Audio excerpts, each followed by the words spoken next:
간헐적 단식을 시작할 때 가장 쉬운 방법이 있습니다. 바로요, 버터 끓는 훈련을 한번 해보는 거예요. 많은 사람들이 또 이렇게 생각합니다. 배고프면 막 참고 견뎌야 된다. 16시간 내가 무슨 일이 있어도 막 버텨야 된다라고 하면서 이걸 시작합니다. 하지만 이 방식은요, 거의 대부분 실패하게 돼 있습니다. 간헐적 단식은 굶는 것이 아닙니다. 간헐적 단식의 핵심은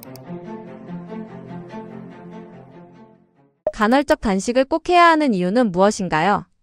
요즘 사람들의 식습관을 보면 하루 종일 먹는 경우가 많습니다. 아침 식사, 점심 식사, 저녁 식사, 그리고 그 사이에 뭐 커피, 디저트, 뭐 간식들, 밤늦은 또 야식.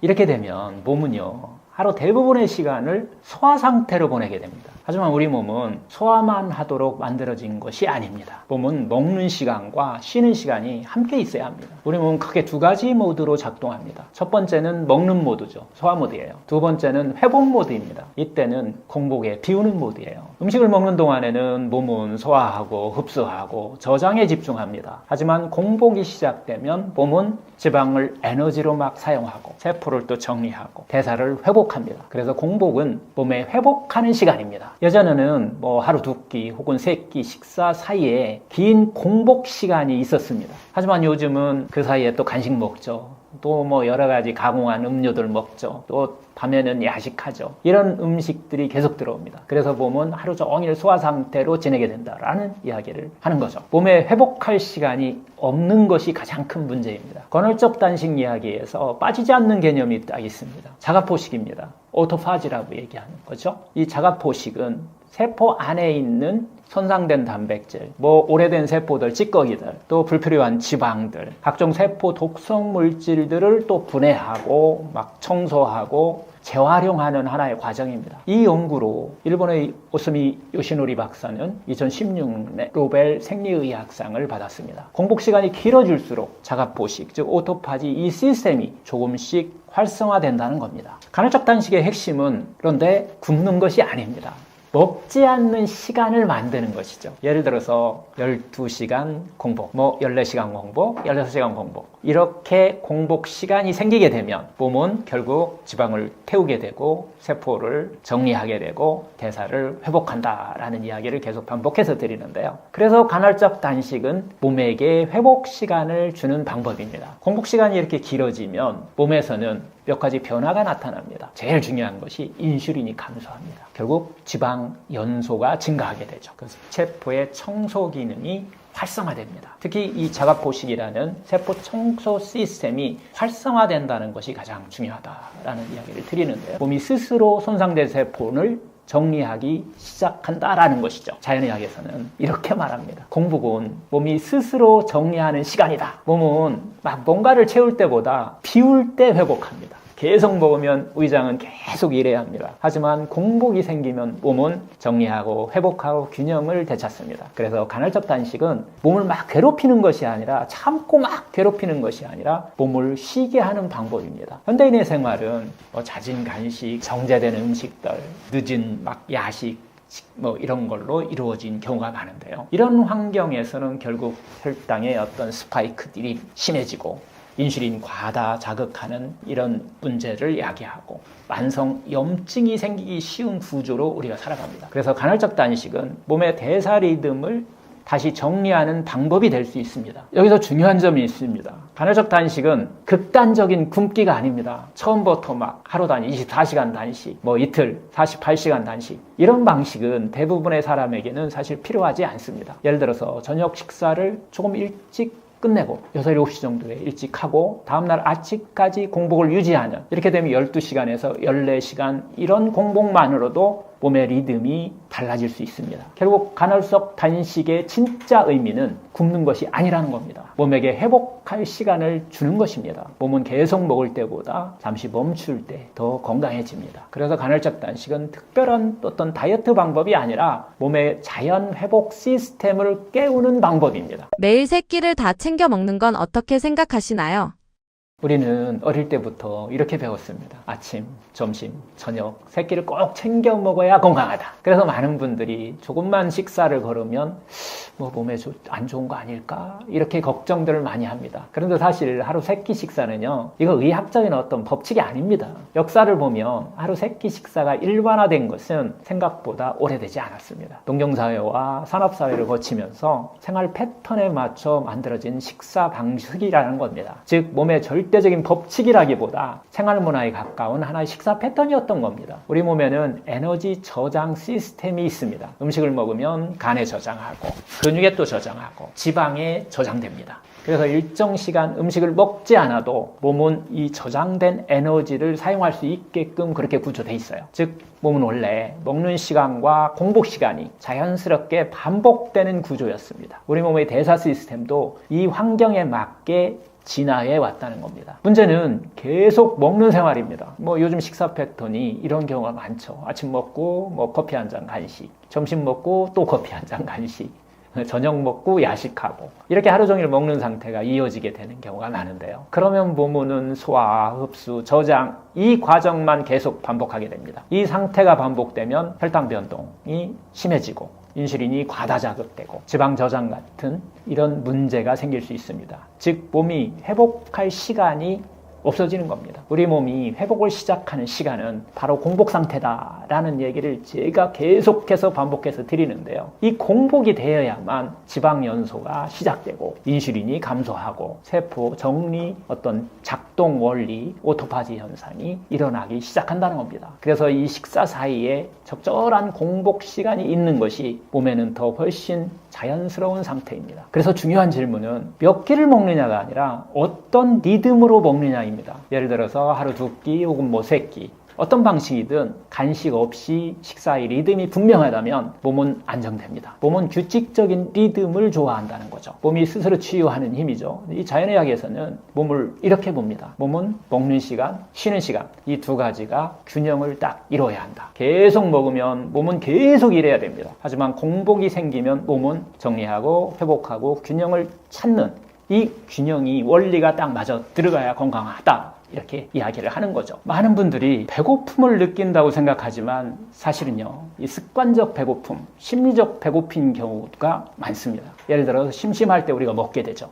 스트레스 받을 때 또 먹고 시간 되면 또 먹습니다. 그래서 저는 환자분들에게 이렇게 말씀드립니다. 무조건 3끼를 다 먹으려고 억지로 먹을 필요는 없다. 중요한 것은 과식하지 않고 간식 좀 줄이고 식사 리듬을 만들어주는 것 이렇게 하게 되면 몸의 대사가 자연스럽게 안정된다라는 이야기를 드리는데요. 결론을 좀 정리하면은 이 3끼 식사가 반드시 건강의 기준은 아니라는 겁니다. 더 중요한 것은 자연에 가까운 식사, 과하지 않은 양, 그 다음에 공복의 리듬입니다. 몸은 먹는 시간과 쉬는 시간이 균형을 이룰 때 그때 가장 건강하게 작동합니다. 그래서 질문은 이겁니다. 오늘의 식사가 몸을 계속 일하게 만드는가 아니면 회복할 시간을 주고 있는가 그 작은 차이가 몸의 대사를 바꾸기 시작합니다. 밀가루 음식이 몸에 치명적인 영향을 주는 이유는 무엇인가요? 식사를 살펴보면 밀가루 음식이 정말 많습니다. 예를 들어서 빵, 라면, 파스타, 피자, 과자 하루에도 몇 번씩 밀가루 음식을 먹는 분들이 많아졌습니다. 그래서 많은 분들이 이렇게 생각합니다. 밀가루는 그냥 탄수화물 종류 중에 하나가 아닌가요? 예, 맞습니다. 하지만 문제는 밀가루가 단순한 탄수화물이 아니라 몸의 염증 환경을 만들 수 있다는 점입니다. 밀가루 음식의 첫 번째 문제는 정말 혈당을 매우 빠르게 올린다는 것입니다. 이 흰밀가루는 이미 섬유질이 거의 제거된 상태입니다. 그래서 몸에 딱 들어오면 혈당 급상승, 혈당 스파이크를 만들죠. 그 다음 인슐린이 그러면 상승하게 되어 있습니다. 이런 변화를 계속 반복시킨다는 거죠. 이런 상태가 반복되면 몸에서는 인슐린 저항성이 생길 수밖에 없어요. 그리고 또 만성염증이 증가할 수밖에 없습니다. 두 번째는 이 밀가루 음식이 장 건강과 밀접한 관련을 갖고 있다는 문제입니다. 밀가루에는 여러분 다 아시다시피 그루텐이라는 단백질이 있습니다. 이 그루텐이라는 단백질은 상당히 많은 우리나라 사람들에게도 큰 문제가 되지 않을 수 있지만 특정 일부 사람들한테는 장점막을 자극하는 이런 문제를 야기할 수 있습니다. 그러면 장누수라든가 새는장 증후군 같은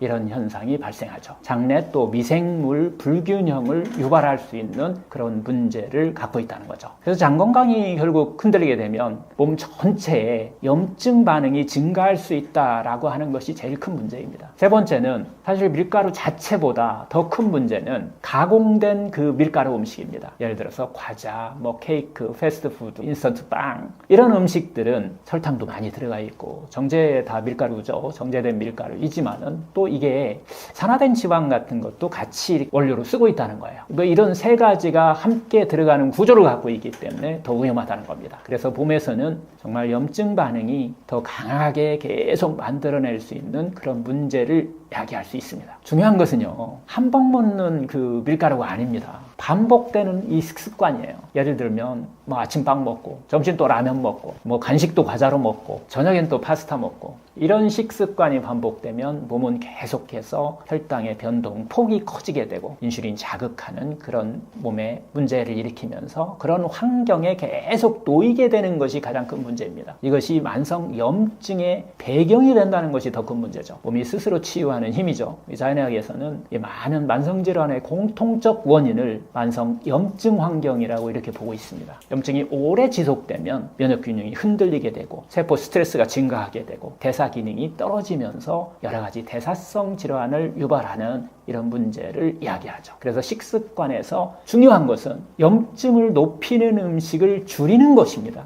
그래서 저는 환자분들께 이렇게 말씀드립니다. 밀가루를 완전히 금지할 필요는 없습니다. 하지만 밀가루 중심 식사, 밀가루의 간식 이런 습관은 가능하면 줄이는 것이 좋습니다. 대신 생채소, 자연의 어떤 단백질, 자연식 중심의 식사량을 늘리는 것이 밀가루 음식을 끊는 가장 중요한 요소입니다. 이런 식으로 이렇게 바꾸게 되면 몸의 염증 환경은 훨씬 안정되면서 밀가루 음식을 끊을 수 있는 몸의 변화가 일어난다는 겁니다. 무조건 밀가루 음식을 끊으려고 의지로 싸우게 되면 결국은 그 스트레스 때문에 더 먹게 되는 경우가 많기 때문에 결국 음식의 구조를 바꾸는 겁니다. 음식은요, 단순한 칼로리가 아닙니다. 우리가 먹는 음식은 몸의 대사 환경을 다 만들어주는, 내가 먹은 음식이 결국 내가 된다라는 이야기를 하는 거죠. 어떤 음식은 염증 환경을 만들고 어떤 음식은 혈당을 막 흔들고 장 건강을 무너뜨립니다. 반대로 자연에 가까운 음식은 몸의 균형을 회복시켜줍니다. 그래서 건강한 식습관의 어떤 핵심은 특별한 음식 하나가 아니라 몸의 염증 환경을 줄이는 식사입니다. 그 작은 변화가 몸의 방향을 바꾸기 시작합니다. 아침 공복과 저녁 공복 중 무엇이 더 좋나요? 요즘 건강 이야기에서 가장 많이 나오는 단어가 있습니다. 바로 간헐적 단식입니다. 이 얘기 제가 유튜브에서 처음 이야기를 하고 나서 정말 한 1000만 분 이상이 보시고 질문들을 많이 해주셨는데, 이 간헐적 단식은 하루 3끼 대신 하루에 2끼만 먹는 구조죠. 그러다 보니까 하루 한 끼를 줄이는 분들이 점점 많아지고 있습니다. 그래서 많은 분들이 묻습니다. 원장님, 아침을 굶는 게 좋은 건가요? 아니면 저녁을 굶는 게 더 좋은가? 이 질문의 답은 생각보다 좀 명확합니다. 자연의학에서는 아침을 비우는 것을 기본으로 봅니다. 딱 그냥 이렇게 정리돼 있어요. 사실 간헐적 단식은요, 최근에 유행해서 나온 이야기가 아닙니다. 이미 100년 전에 일본의 자연의학자 니시가쪼즈가 1928년에 이게 그때부터 한 100년 전부터 많이 사용됐던 거예요. 특히 간헐적 단식을 그분은 가장 근본적인 어떤 음식 치유법으로 설명을 하고 이렇게 실행을 해왔습니다. 그분은 이렇게 말씀을 하셨어요. 아침이라고 하는 이 시간은 먹는 시간이 아니라 몸이 청소하는 시간이다 라는 이야기를 했죠. 그리고 지금은 이 방법이, 간헐적 단식이 하버드나 존스 홉킨스 같은 그런 연구기관에서도 이 식사법을 미래의 건강 식사법으로 연구되고 있습니다. 이유는 간단합니다. 우리 몸의 생체 리듬 때문입니다. 2017년도에 미국의 과학자 3명에 의해서 밝혀진 건데, 이 로벨 생리학상을 받죠. 바로 이 생체 리듬에 대한 연구입니다. 이 연구는 우리 몸이 하루 24시간 동안 소화하고 또 배출하고 회복하는 이 시스템을 유전자가 기억하고 있다는 거예요. 이 3가지 기능을 각각 다른 시간대에 수행하고 있다는 것을 밝혔습니다. 즉, 몸은 언제 먹느냐에 따라서 완전히 다른 반응을 보일 수 있다는 겁니다. 생체 리듬을 기준으로 보면 하루는 세 구간으로 이렇게 나눌 수 있습니다. 첫째, 새벽 4시부터 정오 12시까지 8시간이죠. 8시간 3 하면 24시간이 되니까 이 새벽 시간부터 정오 시간까지 이 시간은 해독과 배출의 시간입니다. 밤 동안에 쌓인 노폐물들을 몸이 밖으로 내보내는 시간입니다. 이때는 간, 심장, 림프, 장, 이 기관들이 가장 활발하게 움직입니다. 특히 공복일 때 장 연동 호르몬인 이 모틸린 호르몬이 분비되면서 장이 청소를 원활하게 만들어주는 그런 구조를 갖고 있다는 거예요. 그래서 이 시간에는 물 이외에는 먹지 않는 것이 어떻게 보면 핵심입니다. 둘째, 이제 정오 12시부터 저녁 8시까지요. 이때는 우리가 섭취하고 먹고 활동하는 그런 시간입니다. 이때는 소화효소가 가장 활발하고 음식이 에너지로 잘 전환되는 시간이랍니다. 겁니다. 그래서 이 시간에는 충분히 먹는 것이 가장 자연스러운 이런 리듬이라는 거죠. 셋째, 저녁 8시부터 새벽 4시까지입니다. 밤이죠. 잠자는 시간이죠. 이 시간은 휴식과 회복의 시간입니다. 이 시간에는 절대 어떻게 보면 공복의 시간입니다. 야식이 제일 해로운 이유가 이 원리 때문에 그렇기도 합니다. 이 시간에는 세포가 스스로 재생하고 면역이 회복되고 간 해독이 활발히 일어납니다. 그런데 이때 야식을 먹게 되면 세포는 쉬지 못하고 재생과 회복은 망가지고 염증과 독소가 쌓이게 됩니다. 결론은 단순합니다. 아침은 비우는 시간, 낮은 먹고 채우고 활동하는 시간, 밤은 쉬면서 회복하는 시간. 즉 아침을 비우고 점심에 충분히, 저녁은 일찍 두 끼를 먹는 구조죠. 이것이 생체 리듬에 가장 맞는 식사법입니다. 재미있는 연구가 하나 있습니다. 1900년 초 때에 니시 선생하고 같은 시대에 살았던 분인데 슐리라고 하는 분인데 이분이 소변 독소 검사를 하게 됩니다. 그 식사 횟수에 따라서 몸에서 빠져나오는 독소량을 비교했는데 결과가 아주 재밌습니다. 하루 3끼 다 먹으면요 독소 배출량이 75%밖에 안 되는 거예요. 나머지는 다 우리 몸속에 여러 가지 독소로 저장하게 된다는 거죠. 그런데 이 점심을 굶으면은 독소 배출이 더 줄어듭니다. 하루 2끼밖에 안 먹었는데 66 정도밖에 안 된다고 해요. 저녁을 굶고 하루 2끼를 먹으면 아침 점심을 먹게 되면 독소 배출량이 한 88%에 90% 가까이 된다 그러고요. 아침을 굶고 점심과 저녁 일찍 먹게 되면 독소 배출량이 먹은 만큼 다 100% 빠져나온다고 하는 거예요. 하루에 한 끼만 먹는 경우 있어요. 오후 4시에 이렇게 먹게 되면 독소 배출이 127%가 나온대요. 그래서 하루 한 끼 먹는 분들이 어떻게 보면 대사성 질환이라든가 이런 질환을 치료할 때 좋은데 이 방법은 갑자기 실천하게 되면 다 망가지게 돼 있어요. 하루에 한 끼를 먹으려면 하루에 2끼 먹는 연습이 충분히 돼야 되고 그리고 한 끼만 먹어도 간식을 안 할 수 있고 그냥 하루 일상생활이 충분하게 될 수 있을 때까지 훈련이 된 사람만 이거 가능합니다. 즉 우리는 아침을 비울 때 몸의 해독이 가장 잘 일어난다는 것입니다. 결국 핵심은 아침 공복이냐 저녁 공복이냐 이것보다 더 중요한 것은 규칙적인 공복 리듬을 준다는 것이 가장 중요합니다. 먹을 때는 먹고 비울 때는 비우고 쉴 때는 쉬게 하는 것, 즉 생체 리듬을 회복하는 식사법이 가장 중요합니다. 그래서 저는 환자분들께 이렇게 권합니다. 가능하면 저녁 식사는 좀 일찍 끝내고 야식 줄이고 밤 공복 시간을 만들어주는 것, 이렇게만 해도 몸은 빠르게 회복합니다. 그리고 이렇게만 해도 한 14시간에서 16시간 공복을 매일 자연스럽게 만들어줄 수 있다는 거죠. 이렇게 되면 여러 가지 변화가 일어나는데 특히 이 수면 질이 개선되고요, 체중이 조절되고 피로가 감소하고 이런 변화를 경험하는 분들이 제가 지금 20년째 지금 이렇게 이 이야기를 하고 있는데 제가 실천한 게 20년 정도 됐는데 이걸 실천하고 나서 제대로 실천한 분들은 이런 변화를 모두 경험하고 있습니다. 결국 건강한 식사는 단순히 무엇을 먹느냐가 아니라 언제 먹느냐도 중요합니다. 몸은 아침에는 정리 배출하고 낮에는 활동하고 밤에는 회복하게 돼 있습니다. 그래서 몸의 리듬을 존중하는 이 식사가 가장 자연스럽습니다. 그것이 바로 대안의 100명의 의사를 깨우는 자연치유의 어떤 시작입니다. 먹어도 살 안 찌는 체질을 만들 수 있다고 하셨는데 어떤 방법인가요?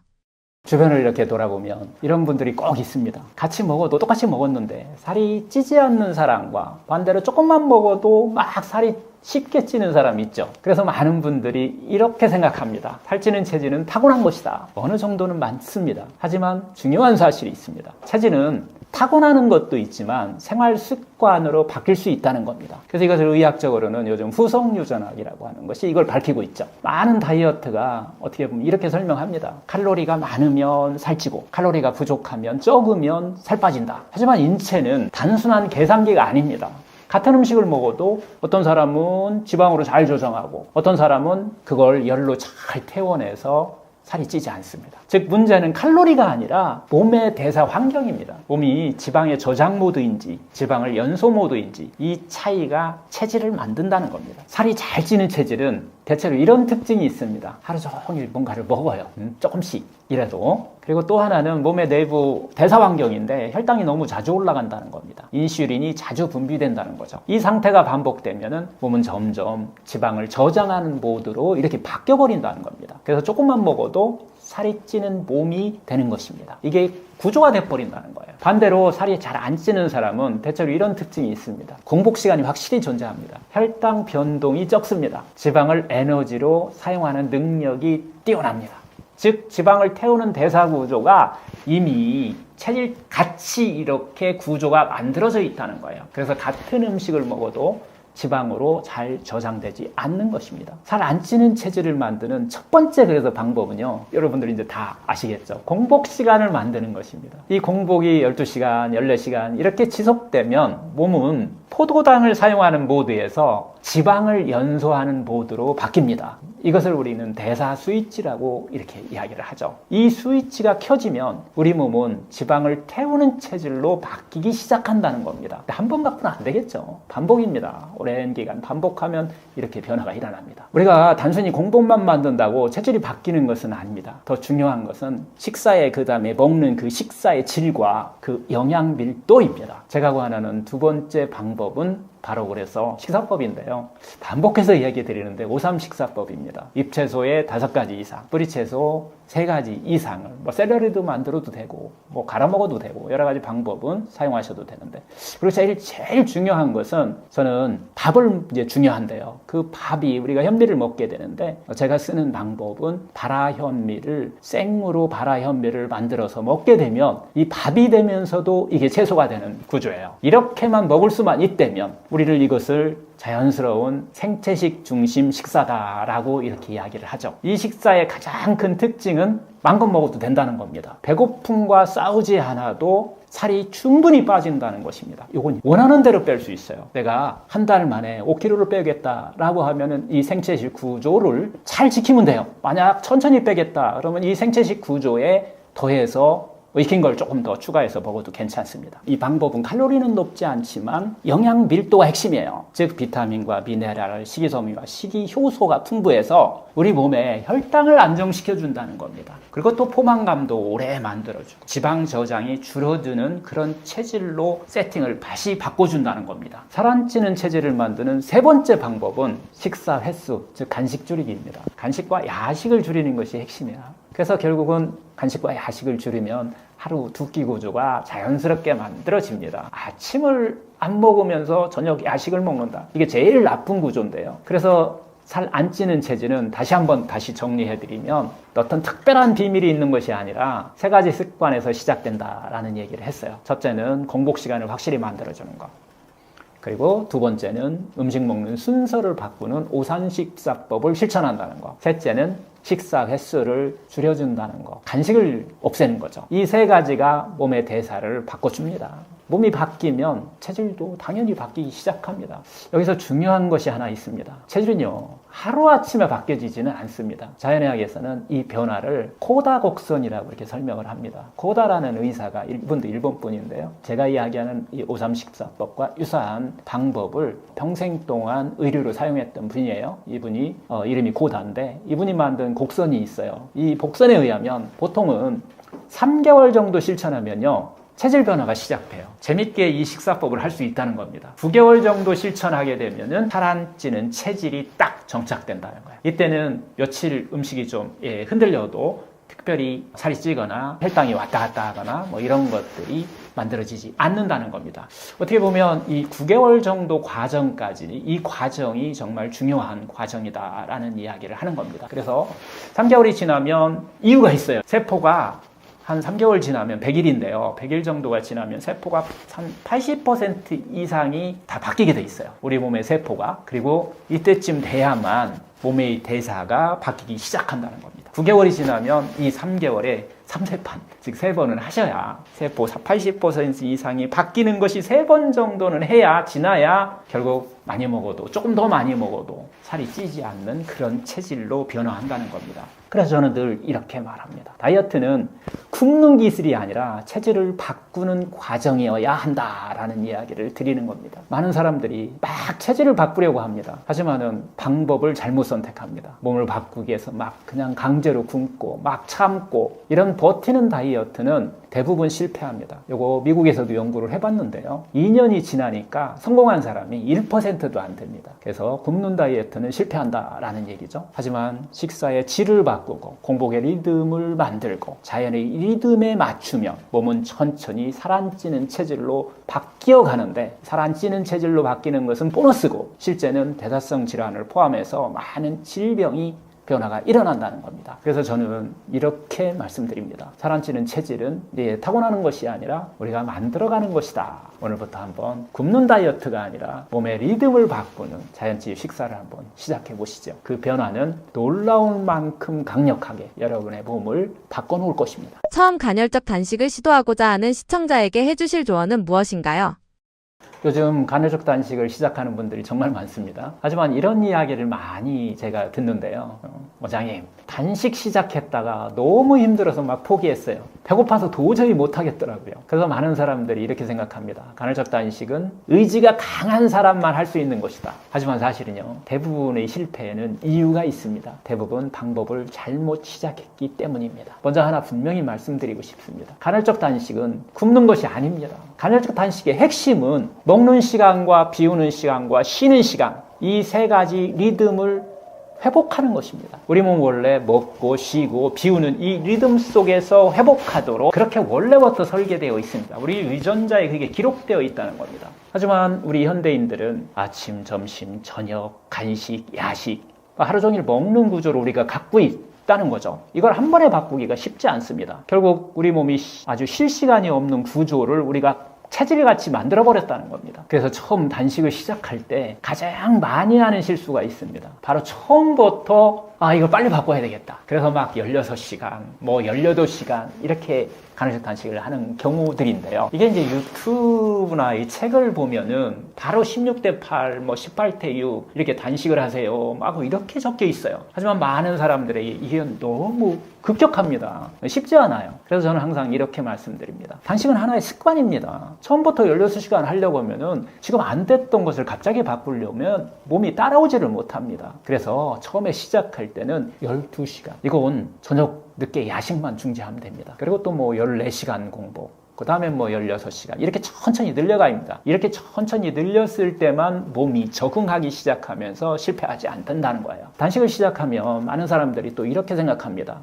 배고프면 막 참고 견뎌야 된다. 16시간 16대 8을 하는데 16시간 내가 무슨 일이 있어도 참고 막 버텨야 된다라고 하면서 이걸 시작합니다. 지금까지 삶이 그렇게 살아왔기 때문에 습관적으로 또 그렇게 하는 거예요. 하지만 이 방식은요, 거의 대부분 실패하게 돼 있습니다. 왜냐하면 배고픔과 싸우는 다이어트는 절대로 오래 지속되기가 쉽지 않다는 겁니다. 원래 그렇게 돼 있어요. 의지가 약해서가 아닙니다. 본능을 건드리기 때문에 실패할 가능성이 높다는 겁니다. 그래서 저는 항상 이렇게 말씀드립니다. 단식은 절대 참는 것이 아니라 몸과 소통하고 이게 어떻게 보면 화해하는 것입니다. 지금까지 괴롭혔던 내 몸을 나와 화해하는 시간이에요. 그래서 공복 시간에는 우리 따뜻한 물도 좀 주고 허브차도 좀 주고 미소된장국 같은, 너무 힘들면 소금이 조금 들어가 있는 거 드시면 괜찮아요. 미소된장국 같은 것을 이런 따뜻한 수분을 충분히 이렇게 마시면 배고픔이 훨씬 좋아지면서 이 습관을 들이기가 좋습니다.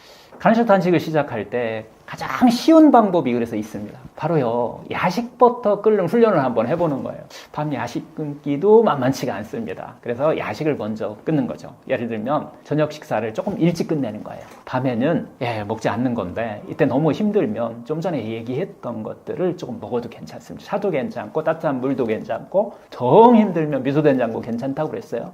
이렇게만 해도 자연스럽게 12시간, 14시간 공복이 딱 만들어집니다. 아침을 먹더라도 이것만으로 식습관으로도 모모님이 변화를 시작합니다. 두 번째는 일단 간식은 좀 확실히 줄이는 겁니다. 많은 분들이 밥 먹고 뭐 커피 먹고 또 빵 먹고 과일 간식을 또 하게 되고, 과일은 뭐 건강하니까 괜찮겠다라고 간식을 하게 되면은 이게 공복이 무너집니다. 또 과자 같은 건 뭐 너무나 당연한 거고요. 이렇게 하루 종일 조금씩 먹는 습관으로 길들여져 있기 때문에 한 번에 하기가 쉽지 않다는 얘기예요. 이런 식습관은 몸을 계속해서 저장 모드로 계속 만드는, 저장 모드로 있게 만드는 원인이라는 겁니다. 그래서 간헐적 단식의 이 시작은 식사와 식사 사이, 그리고 저녁, 야식, 그 간식을 줄이는 것부터 시작하는 것이 중요합니다. 간헐적 단식을 하면서 또 식사를 너무 적게 먹는 이런 분들이 많습니다. 이런 분들이 종종 있는데요. 하지만 이것은 오히려 도움이 되지 않을 수 있습니다. 식사할 때는 제가 항상 이야기하는 5-3 식사법, 충분히 먹는 겁니다.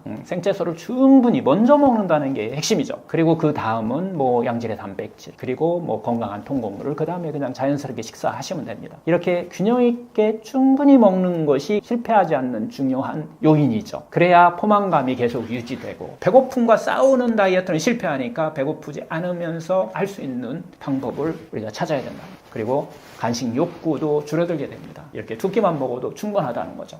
많은 사람들이 단식을 하면 언제 살이 빠지나요? 라고 이렇게 묻습니다. 하지만 단식의 진짜 목적은 체중이 아니라 세포의 건강한 환경을 조성하는 겁니다. 우리 몸이 환경이 바뀌면 살은 저절로 빠진다고 했죠. 그래서 단식을 꾸준히 하면 우리 몸의 인슐린 저항성이 감소하게 되고, 지방 연소는 증가하고, 우리 몸속에 있는 염증은 감소하는 이 변화가 확실히 일어나야 그 다음에 살이 빠졌을 때 제대로 빠지는 겁니다. 그리고 어느 순간 건강한 체질로 바꾸기 시작하는 겁니다. 간헐적 사실은 그래서 이제 특별한 기술이 아닙니다. 사실은 우리 몸이 원래 가지고 있던 그런 리듬을 찾는 하나의 과정입니다. 먹을 때는 먹고, 비울 때는 비우고, 쉴 때는 쉬는 것. 이 단순한 원칙이 결국은 우리 몸을 바꾸기 시작하면서 우리 몸의 여러 가지 질환들을 회복하는 모드로 바뀌어 간다라고 하는 것이죠. 그래서 저는 늘 이렇게 말합니다. 간헐적 단식은 결국 굶는 다이어트가 아니라 내 몸 안에 있는 100명의 의사를 깨우는 자연치유의 시작이다라는 이야기를 드리는데요.